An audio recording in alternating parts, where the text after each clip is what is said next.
There are conflicting opinions about the true nature of Chanel's involvement. Investigation took place, but Chanel was released due to lack of evidence. She appealed to Nazis to handle a dispute with her Jewish business partners.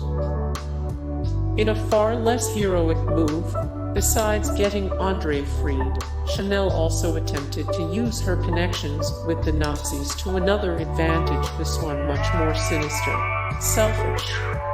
In 1941, Aryan law had officially taken hold in Paris, meaning Jewish people could no longer own businesses.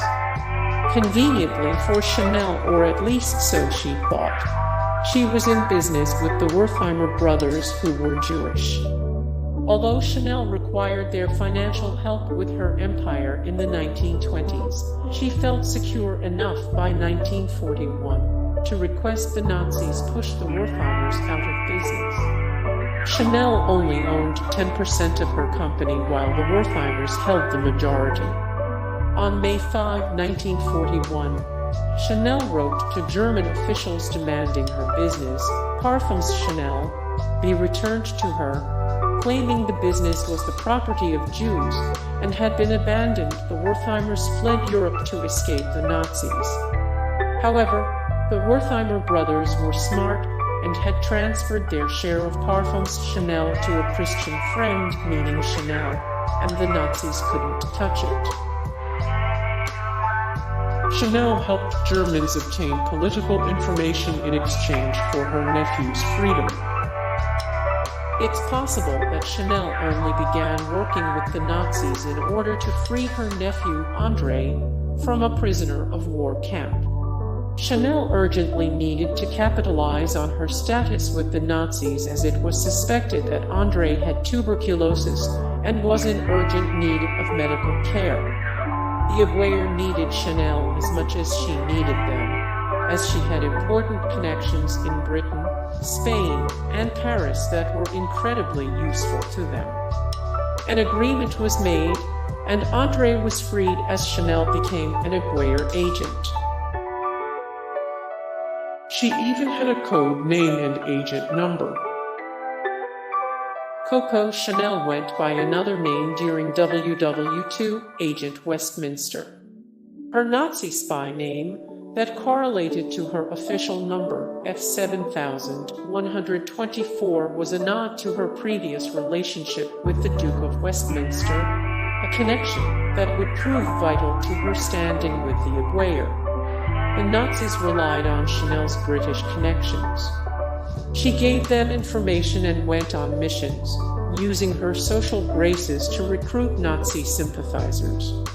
In exchange, she traveled Europe with her lover, and was on the receiving end of a few favors from the Nazis, such as getting her nephew released from a POW camp. She gave money to a high-ranking Nazi when he fell on hard times. Walter Schellenberg was one of the higher-ups in the Nazi regime, rising through the ranks to become the head of SS intelligence. In 1952, a few years after WW2 ended, he told her of his hardships, and she soon arrived at his residence in Palanza, a town near Swiss-Italian border, in order to give him and his family 30,000 Swiss francs to cover all of his expenses. Her lover introduced her to powerful Nazi figures.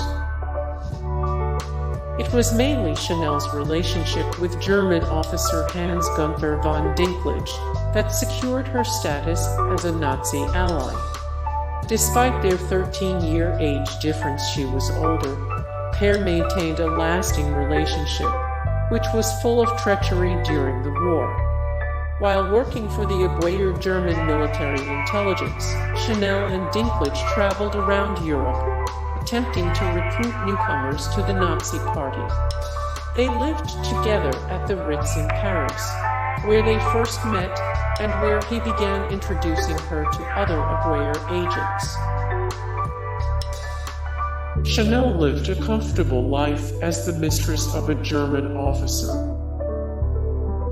Chanel lived a comfortable life as the mistress of a German officer. Hey guys, thank you so much for the support and likes and comments down below, and also thank you so much for watching, and I look forward to see you in the next video. Then take care, bye.